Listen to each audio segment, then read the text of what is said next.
প্রিয় দেশবাসী, শিশু, কিশোর কিশোরী, তরুণ তরুণী, ছাত্রছাত্রী, বয়স্ক, বৃদ্ধ, পুরুষ, মহিলা সবাইকে সালাম জানাচ্ছি। আসসালামু আলাইকুম।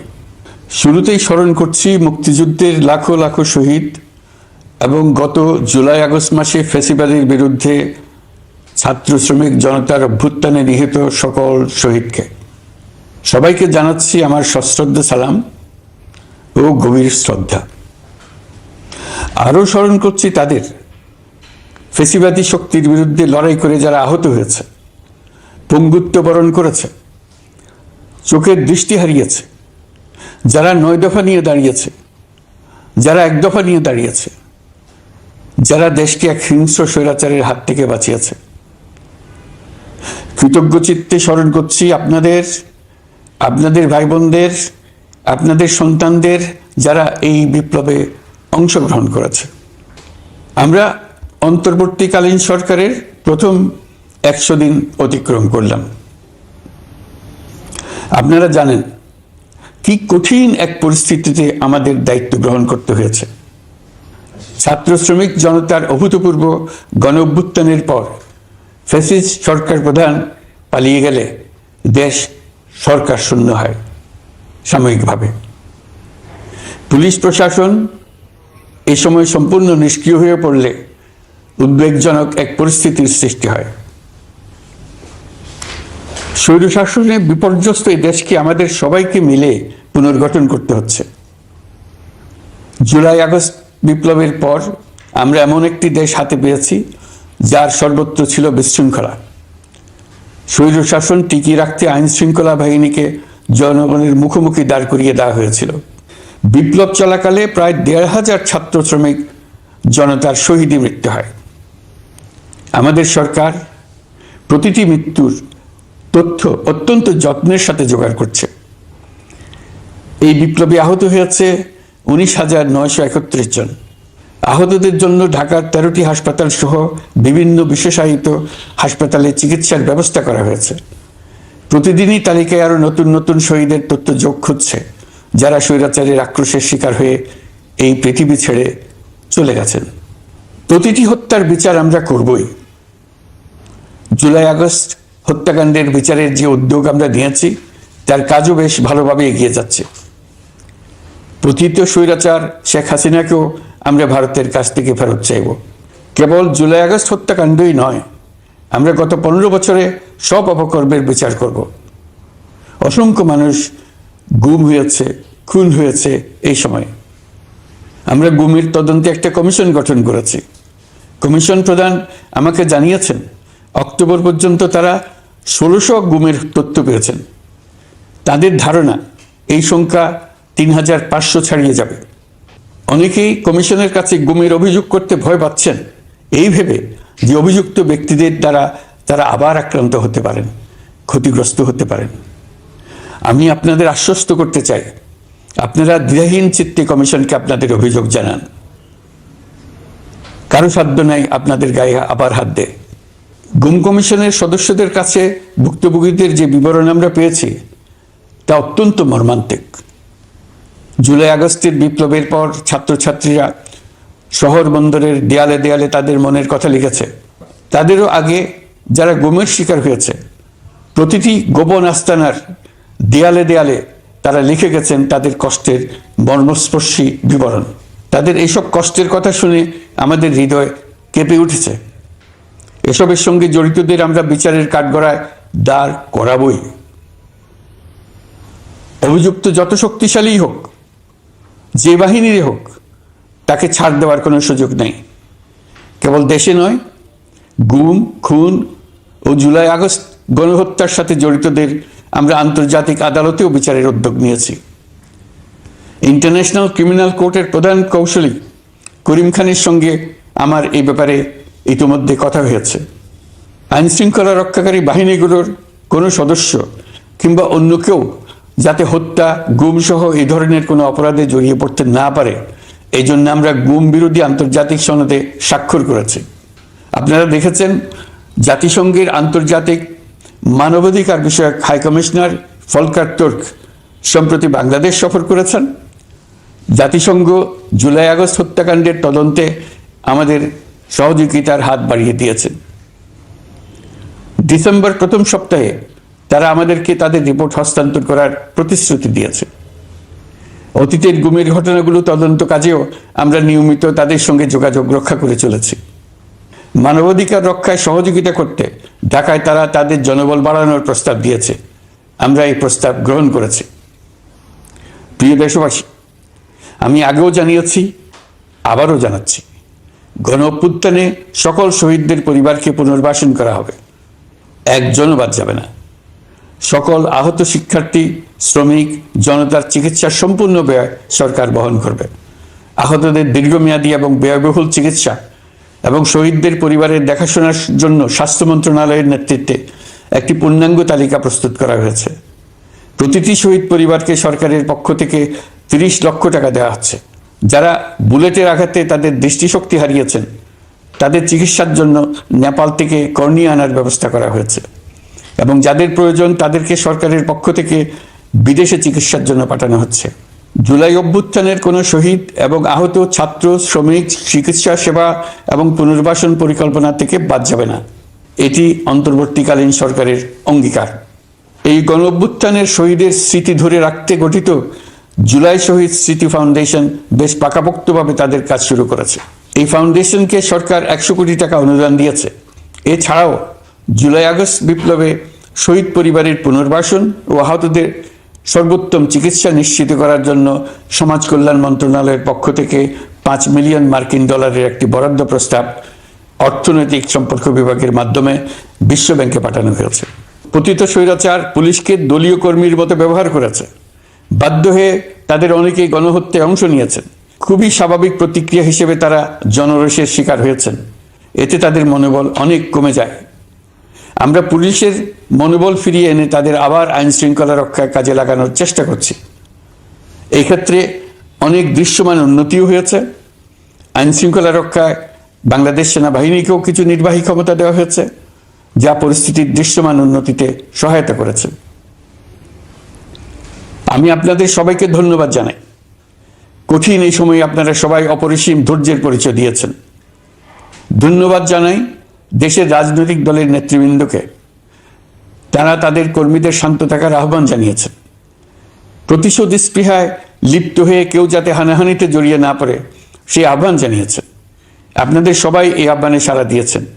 ফ্যাসিবাদী শক্তি ভয় দেখিয়েছিল তারা ক্ষমতা ছাড়লে দেশে লাখ লাখ লোক মারা পড়বে। টানা 7 দিন পুলিশ প্রশাসন সম্পূর্ণ নিষ্ক্রিয়তা থাকার পরও ব্যাপক আকারে সহিংসতা এড়ানো গেছে। আমরা যখন দায়িত্ব গ্রহণ করি, বাংলাদেশ তখন সম্পূর্ণ অরক্ষিত একটা দেশ। এই সময় ধর্মীয় সংখ্যালঘুদের মধ্যে অহেতুক আতঙ্ক ছড়ানোর চেষ্টা করা হয়েছে। কয়েকটি ক্ষেত্রে তারা সহিংসতারও শিকার হয়েছেন। কিন্তু এটা নিয়ে যেসব প্রচারণা হয়েছে তা ছিল সম্পূর্ণ অতিরঞ্জিত। অল্প যে সমস্ত সহিংসতার ঘটনা ঘটেছে তার মূল কারণ ছিল রাজনৈতিক। কিন্তু এইসব ঘটনাকে ধর্মীয় আবরণ দিয়ে বাংলাদেশকে নতুন করে অস্থিতিশীল করে তোলার চেষ্টা করা হয়েছে। আপনাদের সবার সহযোগিতায় আমরা দৃঢ়ভাবে এই পরিস্থিতি সামাল দিয়েছি। আমাদের দায়িত্ব গ্রহণের 2 মাসের মাথায় দেশে দুর্গাপূজা উদযাপিত হয়েছে প্রায় 32,000 পূজা মণ্ডপে। দুর্গাপূজা উপলক্ষে নির্বাহী আদেশে একদিন অতিরিক্ত ছুটি ঘোষণা করা হয়, যা উৎসবের আমেজকে অনেক গুণ বাড়িয়ে দেয়। দুর্গাপূজাকে ঘিরে আমরা ব্যাপক নিরাপত্তা প্রস্তুতি নিই, যার ফলে দেশের হিন্দু সম্প্রদায় নির্বিঘ্নে তাদের উৎসব পালন করেছে। আমরা দায়িত্বে আসার পর যে অল্প কিছু ক্ষেত্রে তারা সহিংসতার শিকার হয়েছেন, আমরা তার প্রতিটি ঘটনার তদন্ত করেছি। শুধু হিন্দু সম্প্রদায় নয়, দেশের কোনো মানুষই যাতে কোনো রকম সহিংসতার শিকার না হয় সেই জন্য আমরা যথাসাধ্য চেষ্টা করছি এবং সবসময় সে চেষ্টা করে যেতে থাকব। আপনারা জানেন, চলতি বছর বাংলাদেশের বিভিন্ন অঞ্চলে 6টি বন্যা হয়েছে। আপনাদের সবার সহযোগিতায় আমরা এই বন্যা মোকাবেলা করেছি। বাংলাদেশের দেশপ্রেমিক সশস্ত্র বাহিনী বন্যা মোকাবেলায় জনগণের সাথে কাঁধে কাঁধ মিলিয়ে কাজ করেছে। বন্যা মোকাবেলা ও বন্যা পরবর্তী পুনর্বাসনের লক্ষ্যে বিশ্ব ব্যাংকের $250 মিলিয়ন অনুদান এবং স্থানীয় অনুদানের মাধ্যমে 100 কোটি টাকারও বেশি অর্থ সংগ্রহ করা হয়েছে। বন্যার ফলে অনেক জায়গায় ফসলহানি হয়েছে, ব্যাহত হয়েছে পণ্য সরবরাহ শৃঙ্খল। বন্যা পরবর্তী সময়ে বাজারে শাকসবজি সহ নিত্য প্রয়োজনীয় পণ্যের দাম বেড়েছে, ফলে আপনাদের কষ্ট হয়েছে। নিত্য পণ্যের দাম সহনীয় পর্যায়ে রাখতে আমরা যথাসাধ্য চেষ্টা করছি। বাজারে ডিমের সরবরাহ বাড়ানোর জন্য আমরা 9.5 কোটি ডিম আমদানির অনুমতি দিয়েছি। এই জন্য প্রয়োজনীয় শুল্ক ছাড়ও দেওয়া হয়েছে। মধ্যস্বত্বভোগীদের দৌরাত্ম্য কমিয়ে ডিমের উৎপাদকরা যাতে সরাসরি বাজারে ডিম সরবরাহ করতে পারে সেই উদ্যোগও নেওয়া হয়েছে। মানুষ যাতে স্বল্প মূল্যে কৃষিপণ্য কিনতে পারে সেজন্য রাজধানী সহ বিভিন্ন স্পটে সরকারি কিছু পণ্য বিক্রি করা হচ্ছে। টিসিবির মাধ্যমে 1 কোটি নিম্ন আয়ের ফ্যামিলি কার্ডের মধ্যে 57 লাখকে স্মার্ট কার্ডে রূপান্তরিত করা হয়েছে। বন্যার ফলে চালের উৎপাদন ব্যাহত হওয়ায় চাল আমদানিতে শুল্ক ছাড় দেওয়া হয়েছে। আসন্ন রমজানে নিত্য প্রয়োজনীয় দ্রব্যের সরবরাহ এবং দাম যাতে স্বাভাবিক থাকে এই জন্য সরকারের বিভিন্ন কর্তৃপক্ষ ব্যবসায়ীদের সাথে নিয়মিত বৈঠক করে যাচ্ছে। দ্রব্যমূল্য নিয়ে আমাদের কোনো লুকোছাপা নেই। মূল্যস্ফীতির পূর্ণ তথ্য জনগণের সামনে তুলে ধরা হচ্ছে। মূল্যস্ফীতি রোধে উচ্চ সুদের হার নির্ধারণ সহ একাধিক নীতিগত সিদ্ধান্ত নেওয়া হয়েছে, যার মধ্যে রয়েছে শস্য আমদানিতে এলসি সীমা অপসারণ এবং সরবরাহ চেইন। পরিবহন খাতে চাঁদাবাজি বন্ধের চেষ্টা করা হচ্ছে। আমরা আশা করি বাজারে পণ্যমূল্য কমিয়ে আনতে এটা ভূমিকা রাখবে। নেপাল থেকে পানি বিদ্যুৎ বাংলাদেশে আনার ব্যবস্থা করা হয়েছে। দৈনন্দিন রাষ্ট্র পরিচালনার পাশাপাশি আমাদের ভবিষ্যতের বাংলাদেশ বিনির্মাণের কথাও ভাবতে হচ্ছে। আপনারা সবাই জানেন আমাদের সবচেয়ে গুরুত্বপূর্ণ কাজ হচ্ছে একটি অবাধ সুষ্ঠু নির্বাচন আয়োজনের মধ্য দিয়ে নির্বাচিত সরকারের কাছে দায়িত্ব হস্তান্তর। আমরা রাজনৈতিক দলগুলোর সঙ্গে আমাদের নিয়মিত যোগাযোগ অব্যাহত রেখেছি। বিভিন্ন ইস্যুতে তাদের মতামত নিয়ে যাচ্ছি। সরকারের সিদ্ধান্ত গ্রহণে এইসব মতামত অনেকাংশে প্রতিফলিত হচ্ছে। চলমান সংস্কার প্রক্রিয়ায় তাদের প্রতিটি মতামত সক্রিয়ভাবে বিবেচনায় নেওয়া হচ্ছে। আমরা আশা করছি নির্ধারিত সময়ে ডিসেম্বর-জানুয়ারির মধ্যেই সংস্কার কমিশনগুলো তাদের সুপারিশমালা সরকারের কাছে পেশ করতে পারবে। তাদের সুপারিশ নিয়ে আমরা রাজনৈতিক দলগুলোর সঙ্গে ক্রমাগতভাবে আলোচনায় বসব। সকলের ঐক্যমত্যের ভিত্তিতেই আমরা সংস্কার প্রস্তাব চূড়ান্ত করব। নির্বাচন কবে হবে এই প্রশ্ন আপনাদের সবার মনেই আছে, আমাদের মনেও সারাক্ষণ আছে। আপনারা লক্ষ্য করেছেন নির্বাচন আয়োজনের লক্ষ্যে আমরা প্রয়োজনীয় পদক্ষেপ নিতে শুরু করেছি। কয়েকদিনের মধ্যে নির্বাচন কমিশন গঠন হয়ে যাবে। তারপর থেকে নির্বাচন আয়োজন করার সমস্ত দায়িত্ব তাদের উপর বর্তাবে। নির্বাচন কমিশন ভোটার তালিকা হালনাগাদ সহ আরও কিছু কাজ শুরু করে দিতে পারবে, যা একটা অবাধ নির্বাচনের সাথে সরাসরি সম্পৃক্ত। প্রথমবারের মতো প্রবাসী বাংলাদেশিরা পোস্টাল ব্যালটের মাধ্যমে যাতে তাদের ভোটাধিকার প্রয়োগ করতে পারে সে লক্ষ্যেও সরকার কাজ করছে। তবে আমরা মনে করি না যে একটা নির্বাচন কমিশন গঠন করে দিলেই নির্বাচন আয়োজনে আমাদের দায়িত্ব শেষ। রাষ্ট্র ব্যবস্থায় সংস্কার আমাদের এই সরকারের অন্যতম অঙ্গীকার। আপনারাই আমাদেরকে এই ম্যান্ডেট দিয়েছেন। যেই 6টি সংস্কার কমিশন আমরা শুরুতে গঠন করেছিলাম তারা ইতিমধ্যে তাদের কার্যক্রম অনেক দূর এগিয়ে নিয়েছে। বিভিন্ন গণমাধ্যমে আপনারা তাদের কার্যক্রমের আপডেটও দেখছেন। কয়েকটি সংস্কার কমিশন ডিজিটাল প্ল্যাটফর্ম গঠন করেছে। আমার অনুরোধ আপনারা এই প্ল্যাটফর্মে উৎসাহ সহকারে আপনাদের মতামত জানাতে থাকুন। প্রথম 6টি সংস্কার কমিশনের মধ্যে একটি হলো নির্বাচন সংস্কার কমিশন। নির্বাচন অনুষ্ঠানের জন্য এই কমিশনের সুপারিশমালা অত্যন্ত জরুরি। তাদের প্ল্যাটফর্মে যান, আপনার মতামত খোলাখুলিভাবে তুলে ধরুন। আপনি দেশের মালিক, আপনি বলে দিন আপনি কি চান, কিভাবে চান। নির্বাচন নিয়ে আপনাদের সকল বক্তব্য বিনা দ্বিধায় বলতে থাকুন। আপনার মনের কথা তুলে ধরুন। আমার অনুরোধ সংস্কারের কথাটাও একই সঙ্গে বলুন। সংস্কারকে পাশ কাটিয়ে যাবেন না। নির্বাচনের কথা বলার সঙ্গে নির্বাচন ও অন্যান্য ক্ষেত্রে সংস্কারের কথাটিও বলুন।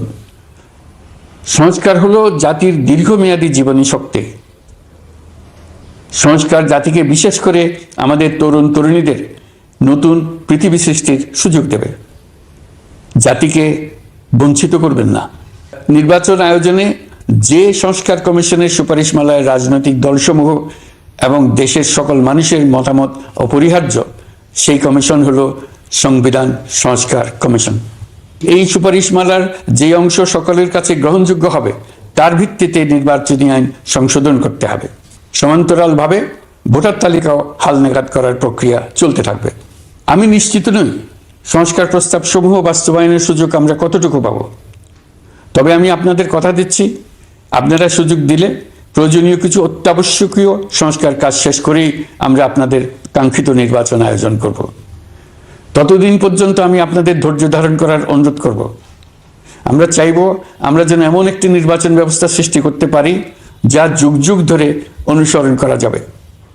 এর ফলে সাংবৎসরিক রাজনৈতিক সংকট থেকে আমাদের দেশ রক্ষা পাবে। এই জন্য প্রয়োজনীয় সময়টুকু আমি আপনাদের কাছ থেকে চেয়ে নিচ্ছি। নির্বাচনী সংস্কারের সিদ্ধান্ত হয়ে গেলে খুব দ্রুত আপনারা নির্বাচনের রোডম্যাপও পেয়ে যাবেন। অন্তর্বর্তী সরকার সৃষ্টি হয়েছে রাজনীতিকে নীতির কাঠামোয় আনার জন্য এবং রাজনীতির জন্য নতুন পরিবেশ সৃষ্টির নিবিড় আকাঙ্ক্ষা থেকে। এই আকাঙ্ক্ষা পূরণ করা থেকে জাতিকে বঞ্চিত করবেন না। নির্বাচনের ট্রেন যাত্রা শুরু করেছে, এটা আর থামবে না। কিন্তু যেতে যেতে আমাদের অনেকগুলো কাজ সেরে ফেলতে হবে। এই ট্রেন শেষ স্টেশনে কখন পৌঁছবে সেটা নির্ভর করবে কত তাড়াতাড়ি আমরা তার জন্য রেল লাইনগুলো বসিয়ে দিতে পারি, আর তা হবে রাজনৈতিক দলসমূহের ঐক্যমত্যের মাধ্যমে।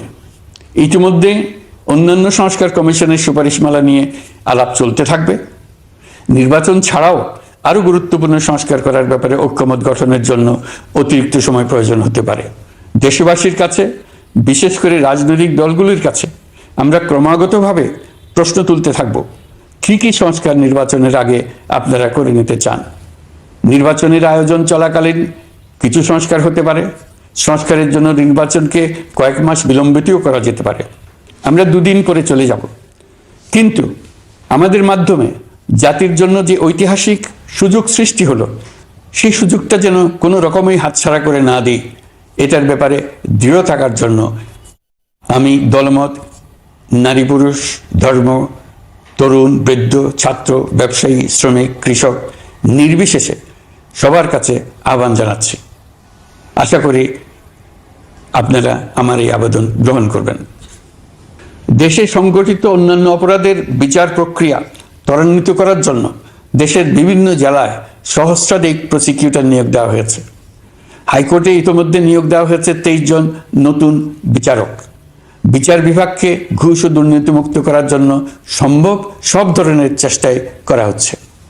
বিচারপতিদের নিয়মতান্ত্রিক উপায়ে শাস্তিমূলক ব্যবস্থা গ্রহণের জন্য সুপ্রিম জুডিশিয়াল কাউন্সিল পুনর্বহাল করা হয়েছে। শুধু বিচার বিভাগই নয়, সর্বগ্রাসী দুর্নীতির হাত থেকে দেশের সব খাতকেই রক্ষা করতে আমরা সচেষ্ট হয়েছি। দুর্নীতি দমন কমিশন পুনর্গঠনের কাজ প্রায় শেষ পর্যায়ে। দুর্নীতি ও অর্থ পাচারে অভিযুক্ত প্রভাবশালী 150 ব্যক্তির তালিকা তৈরি এবং 79 জনের বিরুদ্ধে অনুসন্ধান শুরু হয়েছে। 15% হারে আয়কর পরিশোধ করে অপ্রদর্শিত পরিসম্পদ অর্থাৎ কালো টাকা সাদা করার বিধান বাতিল করা হয়েছে। সরকারি কার্যক্রমকে গতিশীল করতে বিভিন্ন পর্যায়ের 19,084 জন কর্মকর্তা কর্মচারীকে পদোন্নতি, 13,429 জনকে বদলি এবং 12,636 জনের বিরুদ্ধে শাস্তিমূলক ব্যবস্থা গ্রহণ করা হয়েছে। সাংবিধানিক প্রতিষ্ঠান পাবলিক সার্ভিস কমিশন পুনর্গঠন করা হয়েছে। কুখ্যাত সাইবার সিকিউরিটি আইন বাতিলের নীতিগত সিদ্ধান্ত হয়েছে। এই আইনের অধীনে হওয়া যেসব মামলা মানুষের মত প্রকাশের অধিকারের সাথে সম্পর্কিত সেগুলো প্রত্যাহার করা হয়েছে। এছাড়াও 133টি আইন বিধিবিধান তৈরি ও সংশোধন করা হয়েছে। 353টি গুরুত্বপূর্ণ নীতি নির্ধারণী সিদ্ধান্ত গ্রহণ করা হয়েছে।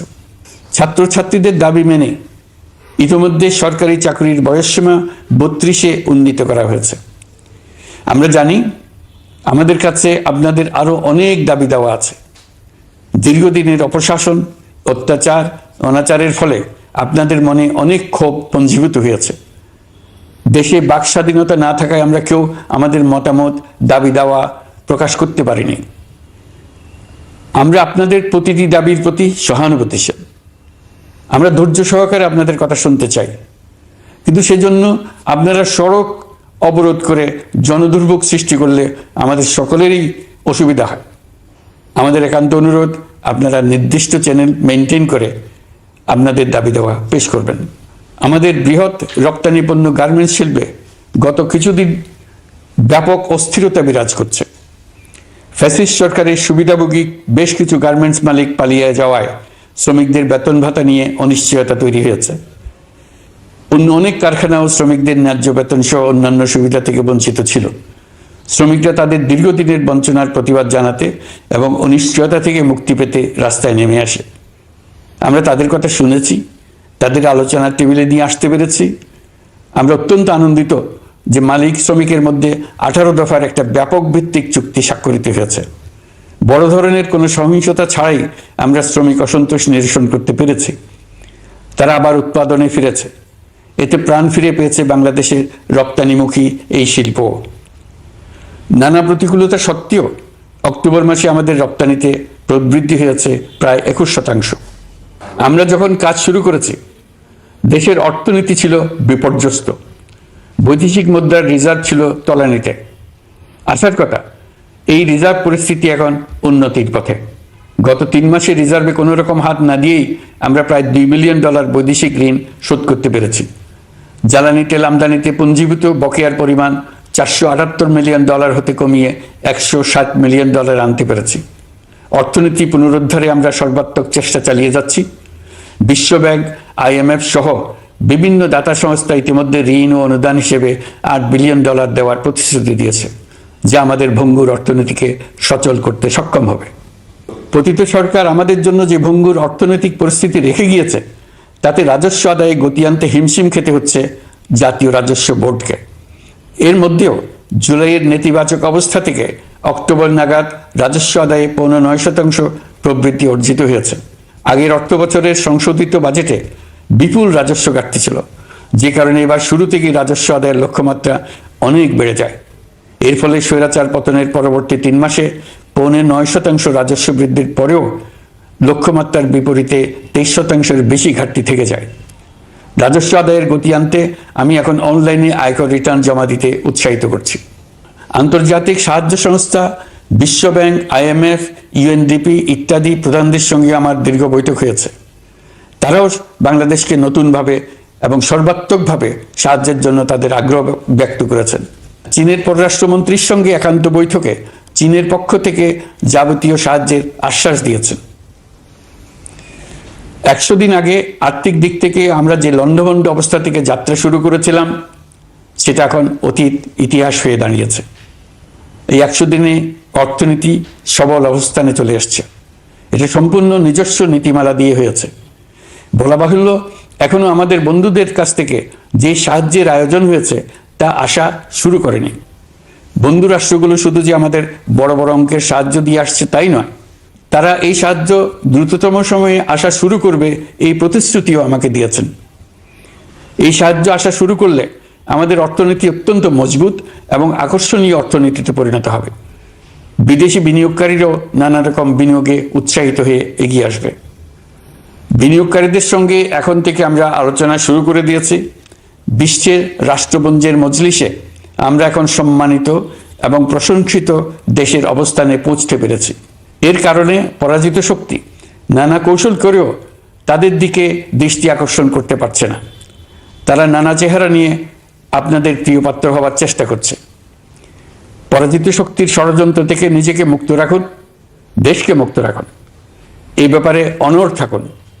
এমন কিছু করবেন না যা তাদেরকে উৎসাহিত করতে সাহায্য করে। তাদেরকে সকল দিক থেকে নিরাশ করুন। সেটা নিশ্চিত করতে পারলে আমাদের আর কোনো বিষয়ে সংশয় করার প্রয়োজন নেই। সরকারের পক্ষ থেকে আমি নিশ্চয়তা দিচ্ছি, সকল প্রকার সীমাবদ্ধতা সত্ত্বেও আমরা আপনাদেরকে একটা মজবুত অর্থনীতি দিয়ে যাব।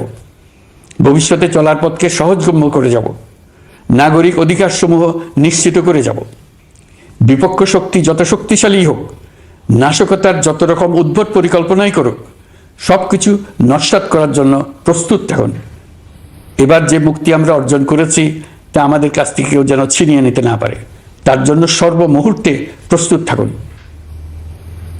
আপনারা জেনেছেন পতিত সরকার ও তার দোসররা প্রতি বছর দেশ থেকে 12 থেকে 15 বিলিয়ন ডলার পাচার করেছে। দুর্নীতি বিরোধী সংস্থা ট্রান্সপারেন্সি ইন্টারন্যাশনাল বাংলাদেশ সম্প্রতি এই তথ্য দিয়েছে। পাচার হয়ে যাওয়া এই অর্থ ফিরিয়ে আনার জন্য সম্ভব সকল ধরনের উদ্যোগ আমরা গ্রহণ করেছি। এই কাজে সফল হতে পারলে আমাদের অর্থনীতি আরও গতি পাবে। এই কাজে আমরা বিভিন্ন আন্তর্জাতিক সাহায্য সংস্থার সাহায্য নিচ্ছি। আমি ধন্যবাদ জানাতে চাই বিশ্ব নেতৃবৃন্দকেও। বাংলাদেশের এই সংকটময় সময়ে তারা প্রায় সবাই সহযোগিতার হাত বাড়িয়ে দিয়েছেন। আমি যখন সেপ্টেম্বরে জাতিসংঘের সাধারণ পরিষদের অধিবেশনে যোগ দিই, সেই সময় মার্কিন যুক্তরাষ্ট্র, European Union, Canada, Italy, Holland, জাতিসংঘের মহাসচিব সহ বিশ্বের অনেক দেশের সরকার প্রধানের সঙ্গে আমার বৈঠক করার সুযোগ হয়। তারা স্বতঃস্ফূর্তভাবে আমাদের প্রতি সর্বাত্মক সহযোগিতা প্রদানের অঙ্গীকার ব্যক্ত করেছেন। নেপাল, মালদ্বীপ, পাকিস্তান সহ প্রতিবেশী বেশ কয়েকটি দেশের সরকার প্রধানের সঙ্গে আমার বৈঠক হয়েছে, যেখানে আমি সার্ককে পুনর্জীবিত করার কথা বলেছি। দেশে ফিরে আসার পর এসব দেশের রাষ্ট্রদূতগণ যারা ঢাকায় আছেন স্বতঃপ্রবৃত্ত হয়ে আমার সঙ্গে দেখা করে তাদের সরকার প্রধানদের অঙ্গীকার পুনর্ব্যক্ত করে গেছেন। তারা সম্পূর্ণ নতুনভাবে আমাদের জন্য সহায়তার নতুন ছক তৈরি করার কাজ শুরু করেছেন। যেসব রাষ্ট্রদূত দিল্লিতে অফিস করেন তারা দিল্লি থেকে এসে দেখা করে গেছে। ইউরোপিয়ান ইউনিয়নের 20 দেশের 20 জন রাষ্ট্রদূত দিল্লিতে থাকেন, 7 দেশের 7 রাষ্ট্রদূত ঢাকায় আছেন। দিল্লি থেকে একসঙ্গে 20 জন রাষ্ট্রদূত সহ মোট 27 রাষ্ট্রদূত সমবেতভাবে আমার সঙ্গে বৈঠক করার জন্য আগামী কয়েকদিনের মধ্যে ঢাকায় আসছেন। আগে কখনো ইউরোপিয়ান ইউনিয়নের 27 জন রাষ্ট্রদূত একত্র হয়ে সরকারের সঙ্গে আলোচনায় বসেনি। দিল্লি থেকে এই বিশাল সংখ্যক রাষ্ট্রদূত একসঙ্গে বৈঠক করার জন্য কোনোদিন আসেনি। এবার এই কাজটি করার পেছনে আছে ইউরোপিয়ান ইউনিয়নের সমর্থন প্রকাশ করা এবং অর্থনৈতিক ক্ষেত্রে উচ্চ পর্যায়ের সহযোগিতা গড়ে তোলা। ইতিমধ্যে আমার সঙ্গে দেখা করেছেন সৌদি আরব, সংযুক্ত আরব আমিরাত, ব্রাজিল, তুরস্ক, রাশিয়া, ফিনল্যান্ড, সিঙ্গাপুর, লিবিয়া সহ অনেক দেশের রাষ্ট্রদূত। দ্বিপাক্ষিক নানা সহযোগিতা সহ বাণিজ্য বিনিয়োগ বৃদ্ধির আশ্বাস তারা দিয়েছেন। আমরা প্রবাসী বাংলাদেশিদেরও বেসরকারি খাতে বিনিয়োগ করার জন্য আহ্বান জানাচ্ছি। বাংলাদেশের অর্থনৈতিক উন্নয়নে তরুণদের কর্মসংস্থানের মূলে রয়েছে বেসরকারি খাত। আমাদের বিনিয়োগ বোর্ডের নির্বাহী চেয়ারম্যান 2 শতাধিক বেসরকারি প্রতিষ্ঠানের প্রধান নির্বাহী, উদ্যোক্তা ও বিনিয়োগকারীর সঙ্গে পৃথক পৃথকভাবে বৈঠক করেছেন। নীতির ধারাবাহিকতার অভাব, সরকারি বেসরকারি পর্যায়ে মত বিনিময়ের অভাব, সরকারি অফিসের জটিল প্রক্রিয়া এবং সর্বোপরি দুর্নীতি বিদ্যমান বিনিয়োগকারীদের সমস্যায় ফেলেছে। বিনিয়োগকারীদের উদ্বেগ নিরসনে আমরা অনেকগুলো কাজ করেছি। ইতিমধ্যে সত্যিকারের ওয়ান স্টপ সার্ভিস চালু হয়েছে। বিনিয়োগ সংক্রান্ত চ্যালেঞ্জ সমাধানে আন্তঃমন্ত্রণালয় কমিটি গঠন করা হয়েছে। বেসরকারি খাতের উপদেষ্টা কাউন্সিল ও ডিজিটালাইজেশনের মাধ্যমে সরকারি অফিসে না এসে প্রয়োজনীয় কর্মসম্পাদনের পদক্ষেপ নেওয়া হয়েছে। বিনিয়োগ উন্নয়ন সংস্থা আমাদের অগ্রগতির বিষয়ে সবাইকে মাসিক ভিত্তিতে আপডেট করে যাচ্ছে। আমরা প্রবাসীদের কল্যাণে কাজ করছি।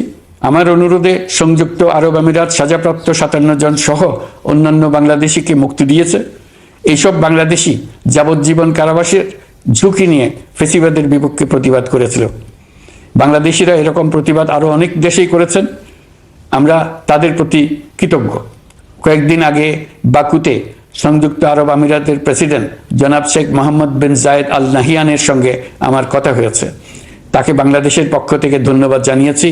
তিনি বলেছেন বাংলাদেশের জন্য যে কোনো সাহায্য লাগলে আমি যেন তাকে জানাই। প্রবাসীদের কল্যাণে আমাদের সরকার সম্ভব সব ধরনের উদ্যোগ গ্রহণ করে যাচ্ছে। আপনারা জানেন মালয়েশিয়ার প্রধানমন্ত্রী আনোয়ার ইব্রাহিম সম্প্রতি বাংলাদেশ সফর করেছেন।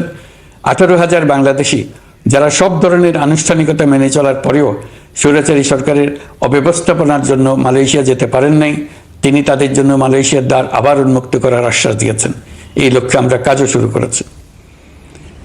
আপনারা জেনে থাকবেন মালয়েশিয়া আগামী বছর দক্ষিণ পূর্ব এশিয়ার আঞ্চলিক সহযোগিতা সংস্থা আসিয়ানের চেয়ারম্যানের দায়িত্ব নিতে যাচ্ছে। আমরা ইতিমধ্যে আসিয়ানের সদস্য পদের জন্য আবেদন করেছি। মালয়েশিয়ার প্রধানমন্ত্রী আমাদের আবেদন সক্রিয়ভাবে বিবেচনার আশ্বাস দিয়েছেন। একই ধরনের আশ্বাস আমরা পেয়েছি ইন্দোনেশিয়া থেকেও। ইন্দোনেশিয়ার পক্ষ থেকে সে দেশে রাষ্ট্রীয় সফরে যাওয়ার জন্য আমাকে অনুরোধ করেছে। সৌদি আরব সহ বিশ্বের আরও অনেক দেশ আমাদের সঙ্গে সহযোগিতা বৃদ্ধির প্রস্তাব দিয়েছে।